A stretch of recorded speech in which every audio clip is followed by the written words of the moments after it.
Israel ha echado por tierra cualquier esperanza de un rápido final al conflicto en la Franja de Gaza, que en los últimos días ha cobrado 1 millar de vidas, más de 1 millar de vidas, y del que esta noche nos platica la doctora Eliana Rodríguez Santibáñez en su visión global, una situación en verdad muy dolorosa. Hace unas cuantas horas bombardeó Israel el hospital más importante de Gaza.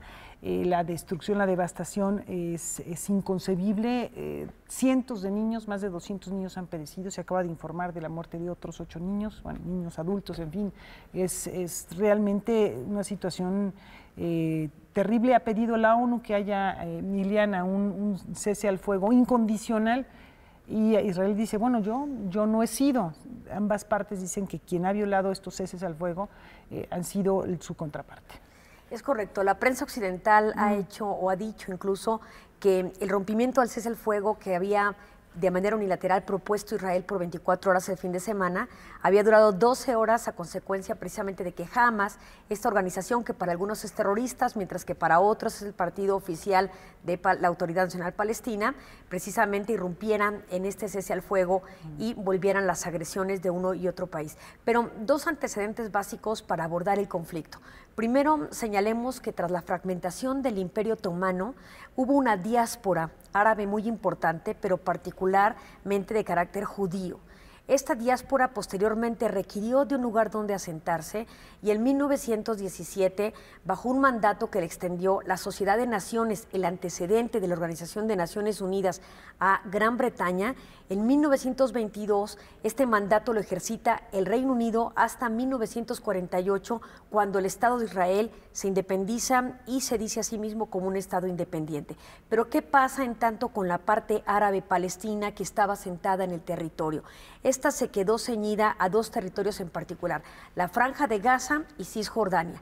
En la Franja de Gaza está o domina precisamente este grupo llamado Hamas, mientras que en Cisjordania está Al-Fatah, que finalmente son grupos, pero no son idénticos. Hamas es un grupo fundamentalista, un grupo radical de la interpretación del Islam y que habla de la desocupación de los territorios que aún mantiene ocupados el propio Israel, que pretende su desocupación, pero que también como segundo antecedente, además del histórico, está a qué corresponde toda esta violencia que estamos viviendo en el último mes.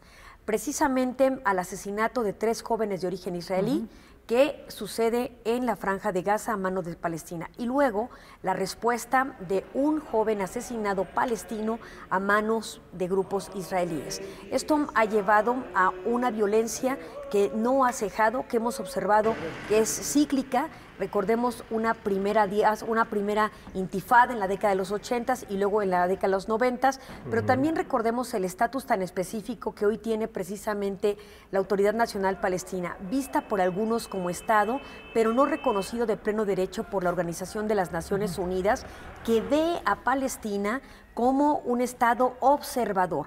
Esto no le concede la plenitud de un Estado como el resto de las entidades que forman parte de la ONU, porque finalmente un Estado observador es un Estado que no tiene derecho al voto dentro de la Organización de Naciones Unidas, por lo cual sigue siendo una entidad sui generis o un Estado especial o con personalidad especial desde el punto de vista del derecho internacional.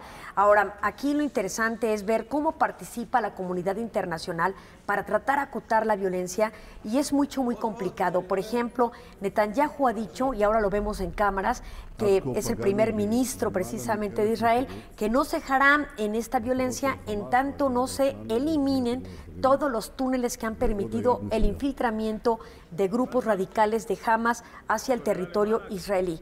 Aquí lo interesante sería cuestionar qué está pasando con los principios que rigen en el orden internacional, como el principio de proporcionalidad, que indica que no se puede ocupar una fuerza superior respecto de otra, que sería el caso precisamente entre Israel y Palestina. Entonces, hay varios considerandos que tendríamos que criticar y ser razonables respecto a cuál es la efectividad del andamiaje internacional de organizaciones como como Naciones Unidas, que solamente solicitan que se llegue a una negociación, pero que no estamos viendo resultados claros, mientras que a otros estados se les acota a través de sanciones internacionales. ¿Por qué no se ha hecho una observación respecto de los crímenes de lesa humanidad y hoy día crímenes de guerra que cometen una y otra parte al atentar, como tú bien decías, Laura, contra blancos civiles, lo cual desde el punto de vista de los convenios de Ginebra de 1949 conducen a un crimen de guerra, atacar a poblaciones de no combatientes. Y no combatientes no solamente son los civiles que no participan de las hostilidades, sino son cualquier sujeto que no participa de las hostilidades. Un enfermero, un ministro de culto, incluso un soldado que ha depuesto las armas o que se ha rendido, pasa a obtener la figura de un civil. Entonces, ¿dónde está toda esta normatividad internacional que vemos constantemente transgredida en este tipo de conflictos? Habría que hacer un llamado más enérgico a las organizaciones internacionales respecto de este tipo de conflictos. Y lo más importante, reconocer que esto se trata de problemas de carácter nacionalista. Lo mismo que estamos subiendo las fuerzas ucranianas prorrusas, se trata de nacionalismo. Lo mismo que estamos viendo entre sunitas y chiitas en Irak, se trata de nacionalismo. Lo mismo que estamos viendo en Siria, otra vez nos vamos al centro del nacionalismo.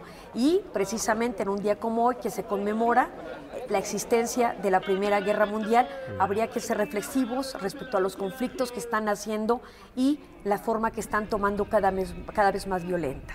A mí hay algo que también me llama mucho la atención, Iliana, la forma en la que el conflicto entre Israel en Palestina es reportado por los medios de comunicación.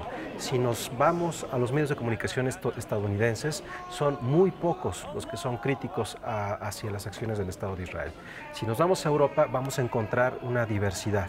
Es mucho más equilibrado y mucho más balanceado. Pero también recuerdo, un mes antes de que comenzaran estas terribles acciones, uno de los más importantes escritores judíos vivos, Amos Oz, criticaba tremendamente al Estado judío. Él vive en Israel y les llamó prácticamente nazistas al Estado judío. Cuando hago este recuento, lo que quiero decir es que ha habido también muchas protestas de parte de judíos que no viven en Israel, que no vemos en los medios de comunicación. Y tienes toda la razón, y que también se nos olvida también el pasado en el sentido de las cosas positivas que ha arrojado. Hace precisamente 2 meses antes de que ocurrieran estos antecedentes y esta violencia en Israel, el propio Mohamed Abbas, que es el presidente de la Autoridad Nacional Palestina, o del que algunos llaman Estado Palestina, precisamente celebraba la cooperación en materia de seguridad que existían entre Israel y Palestina. Y luego viene esto. Es impresionante, pero también recordar del pasado los acuerdos de Oslo de la década de los 90. Que fueron un fracaso. Encabezados por Yasser Arafat y que fueron los que fundaron la Autoridad Nacional Palestina. Había un camino de posibilidad hacia la paz, pero que ni uno ni otra entidad están dispuestos a respetar.